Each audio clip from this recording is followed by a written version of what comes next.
I'm Phil Clampitt.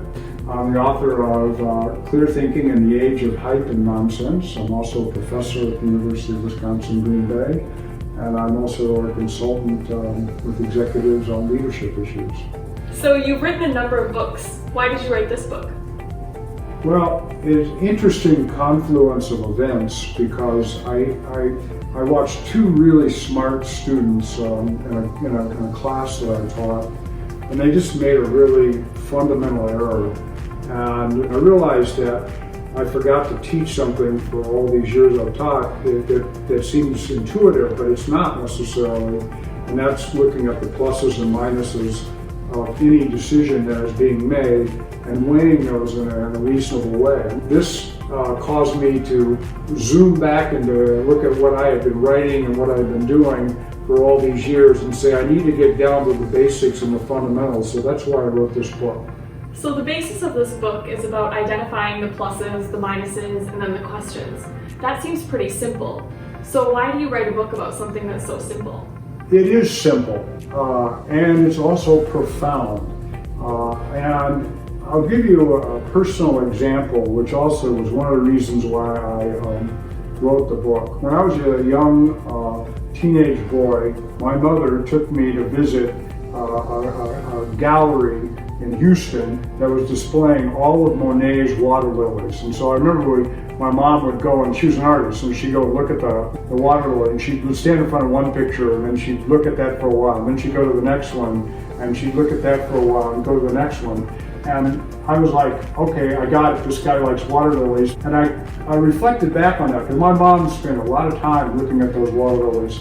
Well, about 20 years later, I had the opportunity to go to Monet's garden and actually see what he was painting. And the guide said something that just struck me like a thunderbolt that said, Monet painted water lilies, he painted so many of them, to understand how light worked and refracted through water. And this was a profoundly moving moment for me. And it shows you how taking one simple idea or one simple portrait and then looking at it from a variety of different angles can give you a profound, deep understanding. So yes, it's simple, but it's also profound. And it has that quality that I've experienced in a 20-year time frame shift from the time I first saw water lilies to now I look at them and see what Monet was trying to do. So who's the intended audience for this book? There are three primary audiences. The first group is people or students that are attending college and looking to take their strategic thinking and their thinking in a more deep way. And so I've spent my entire career focusing on helping young people make good decisions about communication, leadership, management. And so that's one group that I'm focused on. The second group I'm focused on are young professionals that are kind of moving up in their career and having to make tough decisions and moving back and forth between jobs oftentimes and careers and juggling lots of different things. And the third group, I hope, are executives and leaders that recognize that how powerful some simple little strategy like plus-minus thinking can be in terms of helping them make decisions and infusing that throughout their entire organization. So how is this book going to help them?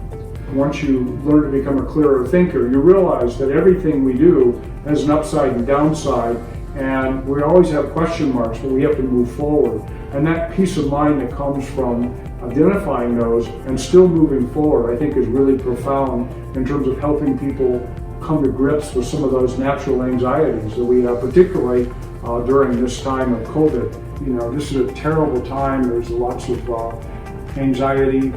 Clearly there are people that are dying, and it's a terrible tragedy. I often ask myself, what are the upsides of this? And I think it creates that kind of balance emotionally to be able to do that. I also think that it's going to cause us to rethink a lot of things we do in society and see if it can be transferred to this new environment where everything is being done, many things are being done electronically. So in today's society, we hear a lot about Russian propaganda, Chinese propaganda. Propaganda is all over the place. So how does PMQ thinking help us fight that? one of the core principles of democracy is that we have to have people that think clearly in order to make decisions politically and personally and professionally.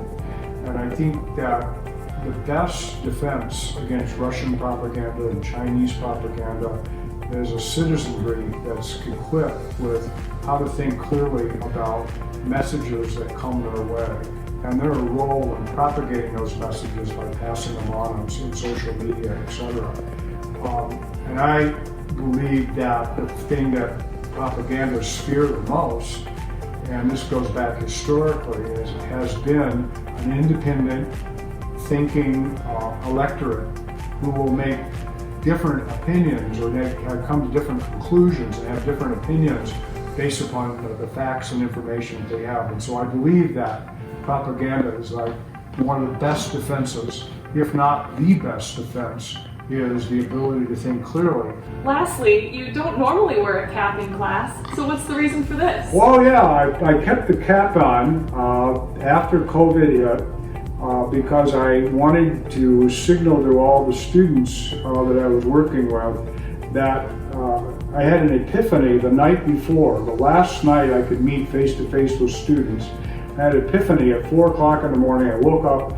It's like a cap. We've got to keep our caps on. And what I meant by that is you keep your cap on because I want people to carry on during the COVID crisis. I want them to adjust, and I want the students to continue to perform. Well, thank you so much for being a part of this interview. I speak on behalf of all of us when I say we are so excited to read your book, so thank you so much. Thank you.